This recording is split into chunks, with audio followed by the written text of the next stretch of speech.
Hey everybody, it's Roger with Kinsta. Today I'm joined with Phil Storey of Glow fame. Hey Phil, how are you? Yeah, I'm good, Roger. How are you, mate? I'm doing really great. I'm excited to talk with you, learn a little bit Likewise. more about your background. So Phil, you're the founder and president CEO of Glow. Tell us a little bit about Glow and what's going on there. So Glow is a WordPress management product, which started through kind of my days building and managing WordPress sites in my agency in the UK. So yeah, I guess a kind of a classic story really of, the SaaS tools we were using in the agency at the time, they were good, but they just weren't quite the right fit. So yeah, steps away from agency side to create Glow, and yeah, something that I imagined would be a better fit really for us and for other agencies around the world. So yeah.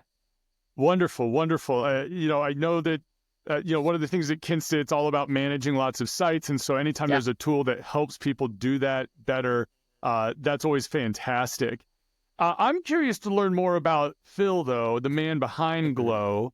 I'm reading up on you, and I saw that, after university, I'm not sure, what did you go to university for? What did you study? I did a construction degree, it was called building surveying. Yeah. So Okay. it's my university story is I basically copied exactly what my oldest brother did, right? So when I was 18, I didn't really want to go to university. I grew up in a small town in England. I kind of thought, I've got plenty of friends. I don't need any more friends, So I guess I was just unsure about what I wanted to do.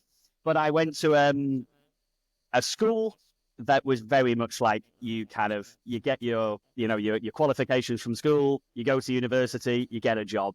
And my parents were both teachers. So it was difficult to get out of the university thing. So I just I'll just do what I'll do what Ian did, and kind of did exactly the same thing, even in the same city, actually, that he went to uni as well. So, yeah. Okay. So you get out of university, and I read that you immediately found lynda.com and learned about web design.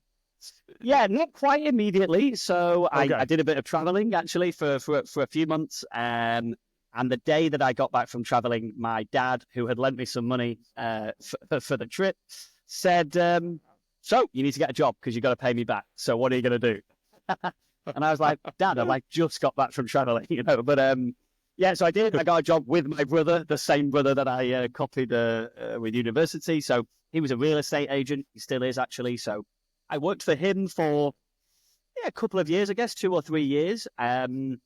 But I think during that time, I realized I didn't want to do real estate for my career, basically. So yeah, I was, I don't know, probably 22, 23 years old, just trying to figure out what did I want to do with my career, my life.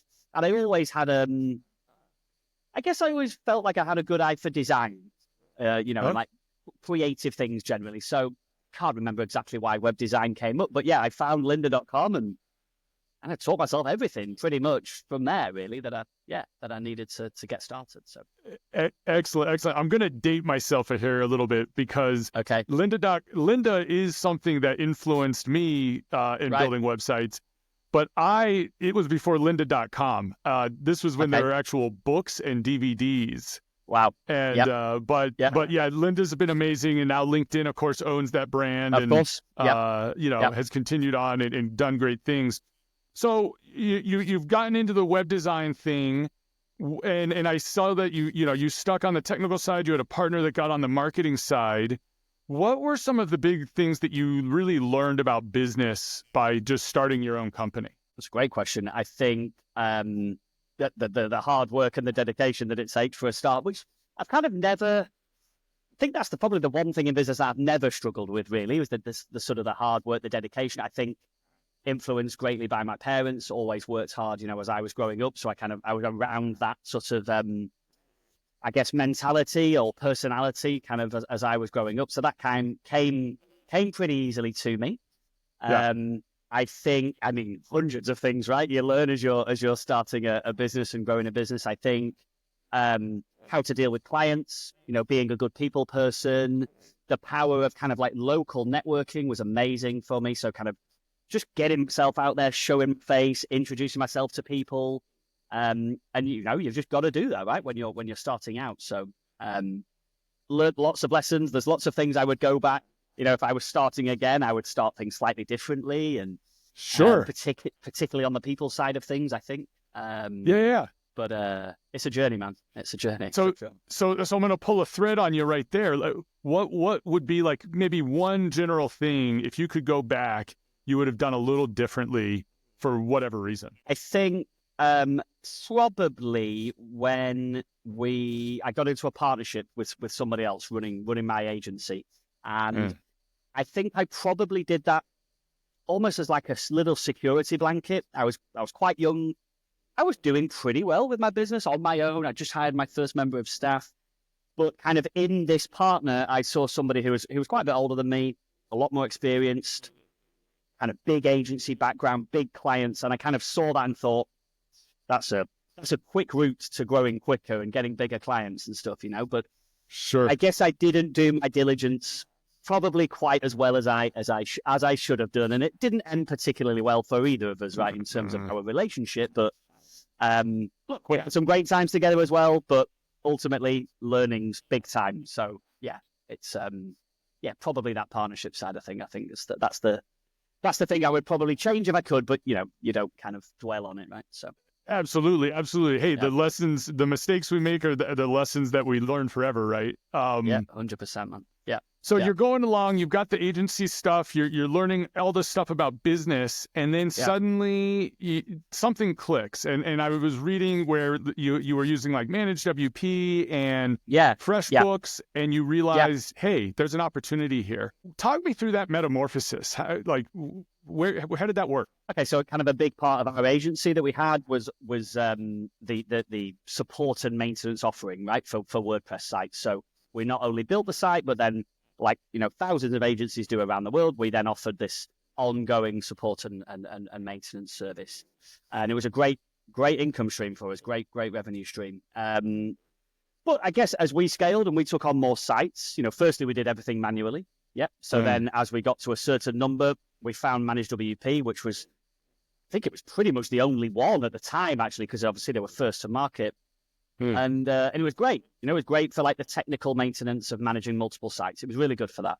Yeah. But I guess as we grew and we took on more clients, we kind of realized that the most important part of this service in terms of retaining the client was the support side. Like, how good are we at providing the client with very, very high quality support? You guys will know that at Kinsta, obviously. If you're really, really good at support, you're going to keep the client no matter how often you're kind of updating the plugins on their website, right? But if you're really, really good at the support, it doesn't really matter what tools you're using for the tech side, how well you're doing that. The client doesn't understand, right? So they're just going to leave. Yeah, that they understand the support. Every client in the world understands the difference between good and bad support, right? Sure. And so we were using Managed WP, and like I said, it was good for the technical maintenance stuff, but it just did nothing to help us on the support side of the service, right? We were using email for client support requests, which, all right, everybody probably starts on email, right? But then again, as soon as you get to a certain size, you quickly realize email's just impossible to manage, a lot of clients. So we signed up for Freshdesk, which is a really, really good ticket system. But then I guess ultimately the light bulb for me was, well, they're two separate systems, and there's no other product in the WordPress management space that has support and maintenance in one place. And every agency talks about the service they offer, care plans or support and maintenance, but they continue using products that don't have any support built in. So I kind of thought, well, this is going to be a game changer for us if we can have a product that has it in the same place. So I'm sure there's going to be other agencies out there where this would be of value to them. So yeah, that's how it came about, really. Yeah. Beautiful. I love the story. Last question. We're getting tight on time here. I love the name. I love the name. Thank you. What's the origin of the name? I knew you were going to ask me that. So a very, very good friend of mine is he's a branding consultant, right? And I'm sorry, there's no sort of sexy story behind where the name came from. It's a great name, but he had actually already come up with the name before I hired him to work on Glow. He'd already come up with it for something else. Okay. And he was like, look, not used it. He hadn't created the brand. He'd just come up with the name. Yeah. Not used it. What do you think? And I was like, well, I was very keen on it not having WP in the name, like Kinsta, right? because all the others have got WP in the name. So I wanted it to be something a little bit different. Obviously, the colors are very different and very standout. So yeah, there's no kind of sort of detailed like explanation or anything behind it, but that was where it's from. That's where it's from. No, so. But I think it's serendipity, right? Like you had that relationship with the right person, and 100%. Who I paid off. Working, by the way. Yeah, exactly. So it all full circle, really. You know? It all comes back together. Phil, thank you so much, man. I really enjoy speaking with you and learning your story. Likewise. If people want to get in touch with you, what's the best way to reach out? Just through the website. So the website is getglow.io. So yeah, you can get hold of us very quickly on the site there. Nice and easy. Beautiful. Beautiful. All right, Phil, thanks again for the time. I want to definitely follow up with you at some point and stay in touch. Have a great day, man. You too. Thanks, Roger. Appreciate it, man.